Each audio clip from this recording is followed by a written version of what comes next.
right, sweet. Welcome. Hello. I'm Juan. Hello. Can you hear me? Yeah, I can hear you.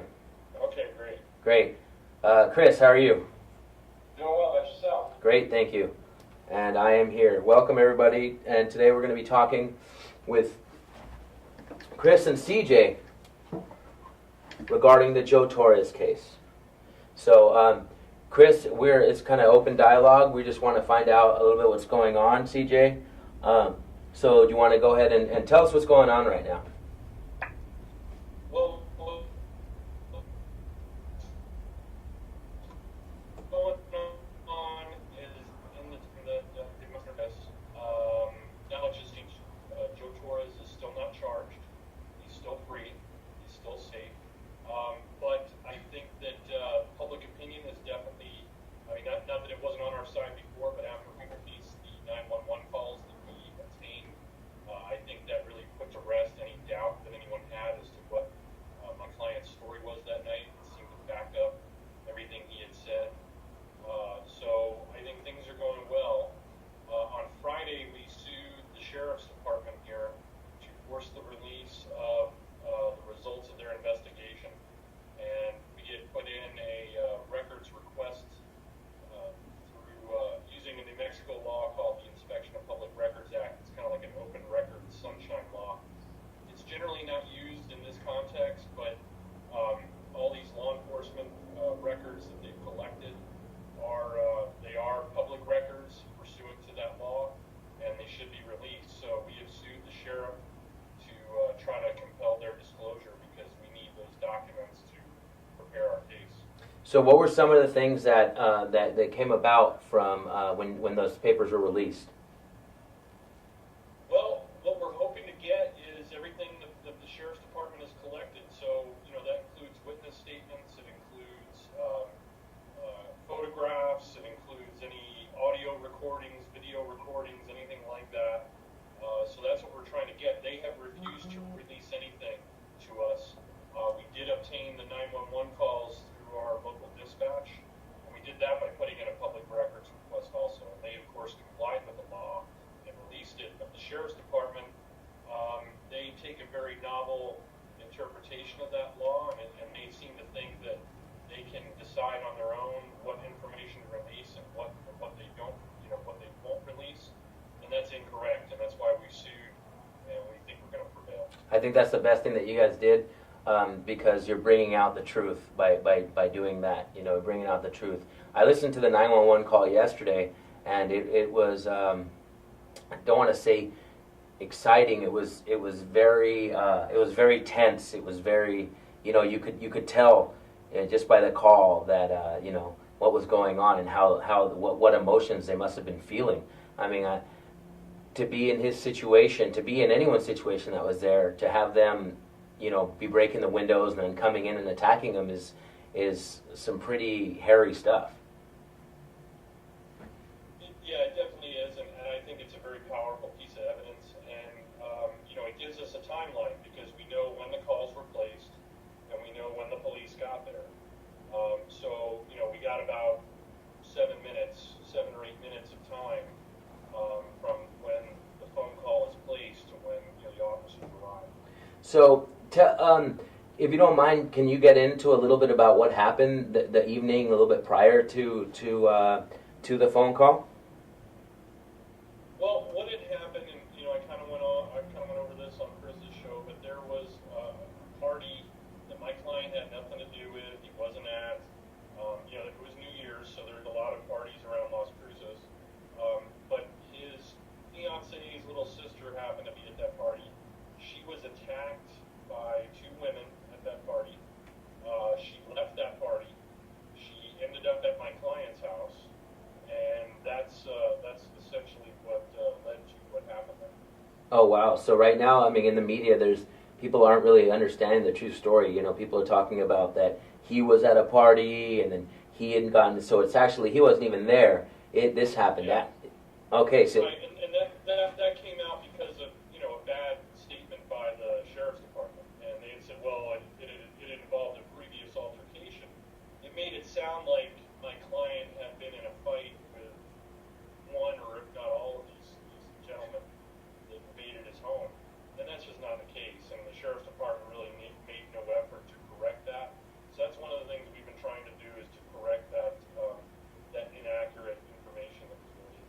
that's great. That's why, here at Fight Logic, we're supporting Joe. We're supporting you all the way because, the truth needs to be said. And if the media is, painting the picture of him actually getting into altercations before, and it's not true, it's great that the actual truth is coming out. Yeah, it's a problem, and I don't blame the media because they're just reporting what was told to them. Yeah. And I don't think the sheriff's department really made a real effort to correct that.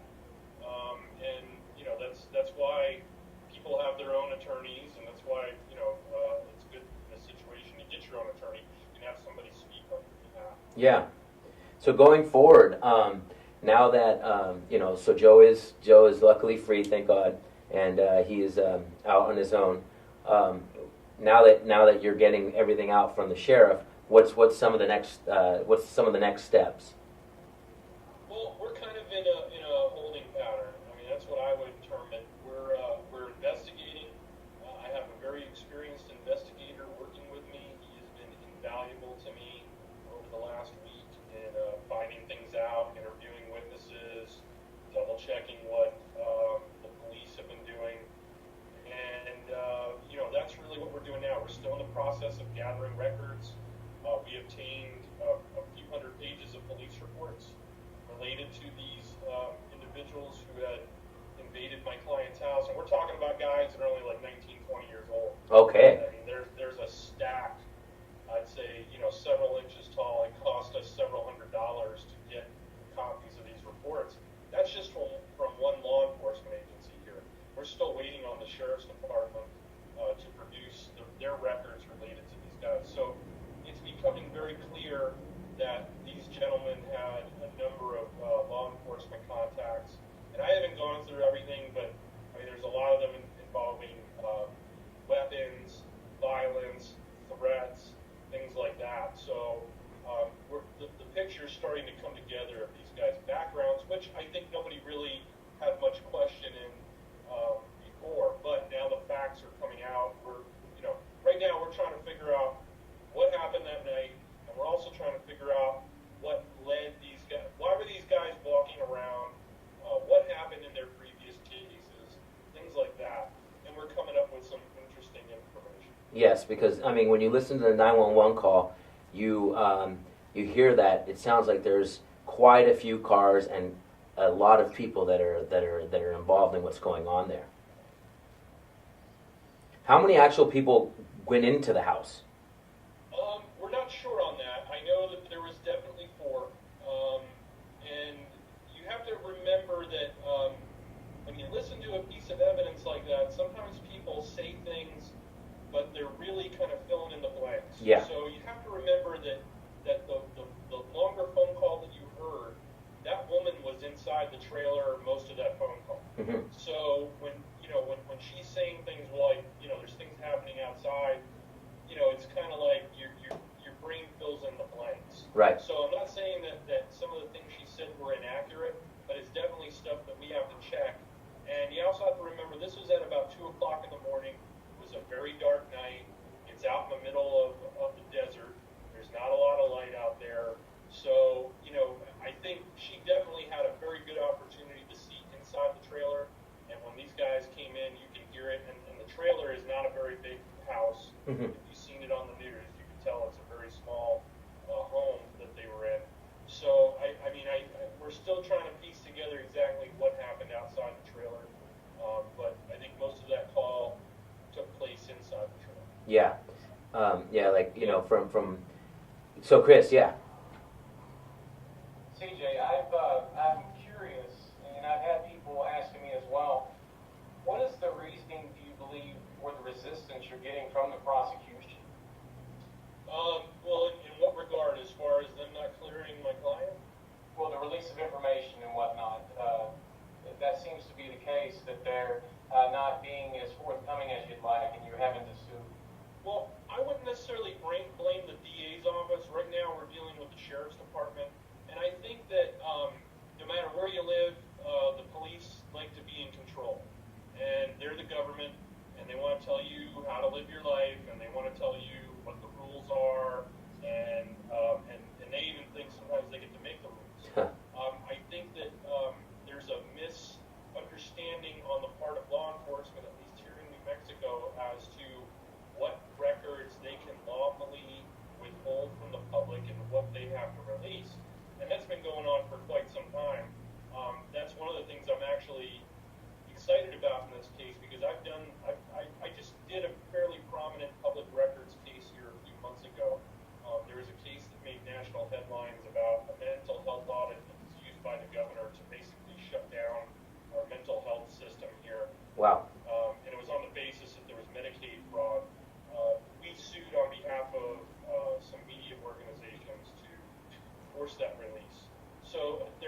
some movement on this law, but unfortunately a lot of it hasn't been used to the effect that I'm trying to use it, and I do think we're going to prevail, at least on some of this stuff.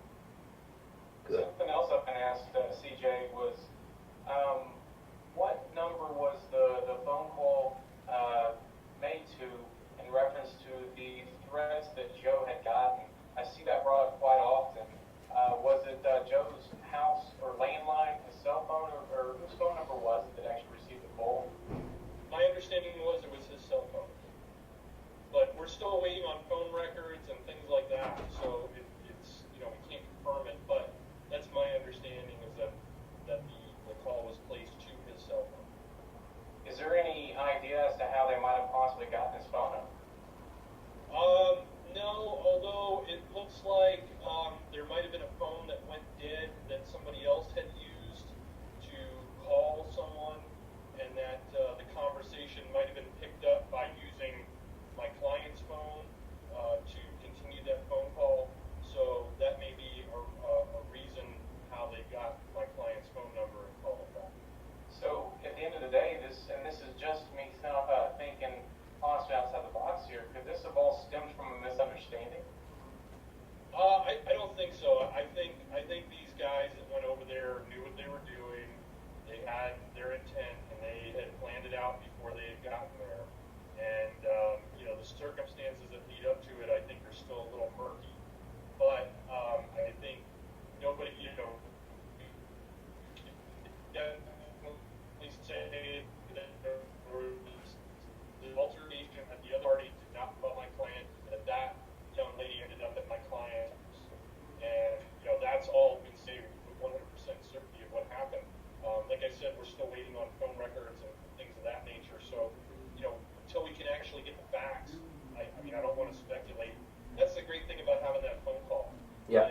Or the 911 call is, as Joe's attorney, I can try to explain it as best as I can from his perspective. But until you hear that phone call, it really fleshes things out, and that's a recording, and it is what it is, and it's either a recording is either good or it's bad for a side. Yeah. And when you do criminal defense work like I do, a lot of times when you get the 911 calls, you're like, oh boy, how bad is this going to be? This was a very terrible, not the worst I've ever heard. When you look at a case like this, CJ, like you said, you're very experienced in what you do. What's the first thing that entered your mind when you heard about the story and Joe approached you about this? Well, actually, the way that I first heard about it is Joe's mom contacted me at about 6 o'clock that morning. I've been a family friend for quite a while. So, I was already getting text messages and phone calls by 6 that morning. So that's really when my involvement started. So, when I first heard about it, I wasn't quite sure what had happened. I was still trying to figure out. It took several hours before we were able to figure out that somebody had actually lost their life, what had actually happened. So the first several hours were a lot of confusion, and so that's basically how I found out about it. And how is Joe handling all this right now?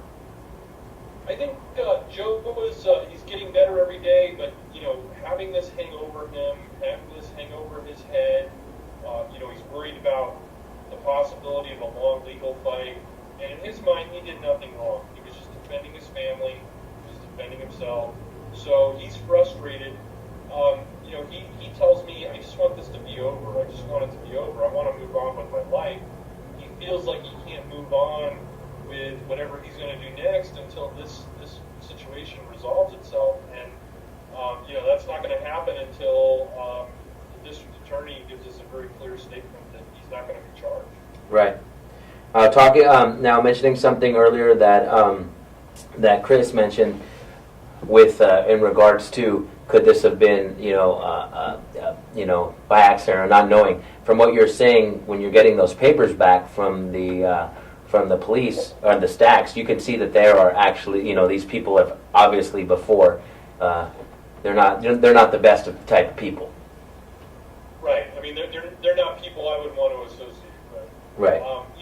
There was definitely a phone call that was made to my client in which threats were made. So, I mean, these guys, when they left to come over there, they had that intent. Right. When they came over, CJ, obviously it was a traumatic experience. Its logic just says, regardless of what happened beforehand, you had 4 people coming in to commit harm. We know it first and foremost. The reasoning beforehand is kind of irrelevant at that point in time. I mean, when it comes down to that, when there's a child involved and whatnot, how is this not clear and clear cut and dry? And I guess why is he being painted out, from one stance as a criminal whenever it doesn't look like he did anything that it was preemptive, didn't have a gun, anything to that nature whatsoever? It just, everything points to him defending his family.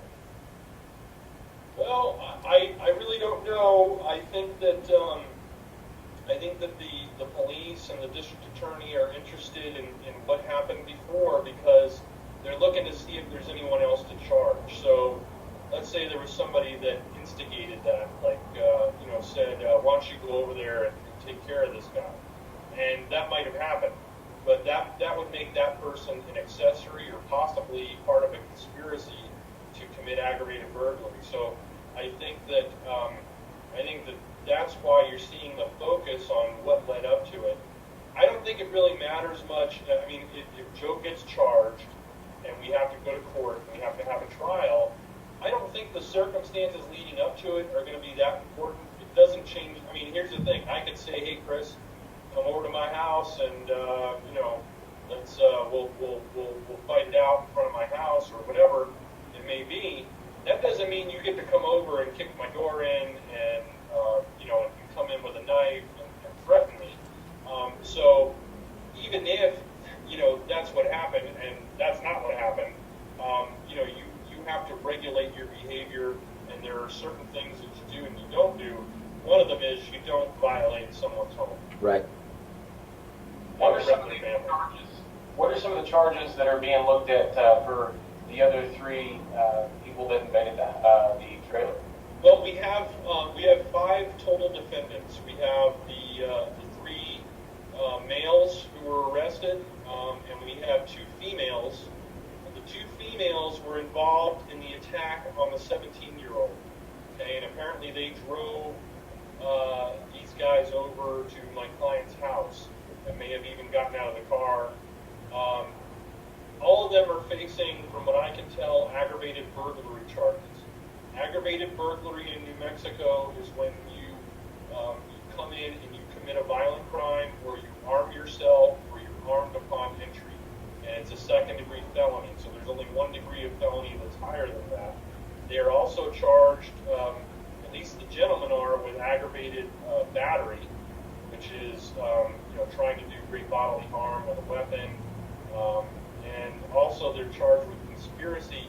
Some of them are charged with criminal damage to property because there was substantial damage to my client's residence and some of the furniture and the vehicles that were parked outside his house. Do we know who orchestrated or who was the ringleader in this happening with the 4 people coming over and breaking in, or at least, the 5 defendants? Was there a chosen ringleader that we know orchestrated? One hasn't been identified, but looking at, when you just look at the ages of the people involved, the 3 males that are actually all 5 that are in custody, from what I can see, are like 19 or 20 years old. Now, Sal Garces, who lost his life, was 25. So he was a little bit older. So I don't know. I don't know who was in charge. I don't know who came up with the idea. I know that it was Leonard who apparently made the call during which he threatened my client, and he's 19 or 20 years old.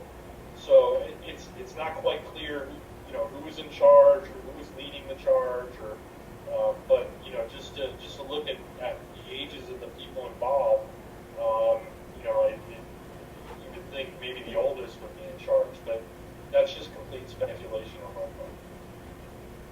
So if anyone wants to help Joe in this case now, how can they send money, or is there any way of sending support, or just anything what can they do to help out? Well, probably the best way they can help out is we have a Facebook page that's set up. It's www.facebook.com support Joe Torrez, and that's with a Z. And if you put it into Facebook, it should pop up. We passed 22,000 supporters, and we try to post information on that page to keep people updated. There is a link available on that page that goes to a PayPal donation, and that will go into Joe's legal fund, which we've used to hire an investigator, and also to obtain these records, and also to file the lawsuit that we filed. My firm hasn't built a dime yet because the money that we've gotten, we've put towards what we need the most. And the first thing we needed was an experienced investigator. And the guy that I hired is somebody that I've worked with in the past. He's a retired homicide detective. He knows all the cops in this town. He knows all the criminals in this town. And he knows how an investigation is conducted. So he has helped me out tremendously. And then, of course, filing that suit, if we're successful, we're gonna get attorney's fees and statutory damages and things like that. So we'll use that to fund Joe's defense also. So we're trying to get creative in how we're raising money because my client doesn't have a lot of resources. And we're trying to do the best job we can to prepare now to counter the overwhelming resources that the state of New Mexico has. Because let's face it, they got dozens of prosecutors, they got hundreds of police officers, they got a crime lab, they have expert witnesses, they have, it's David and Goliath.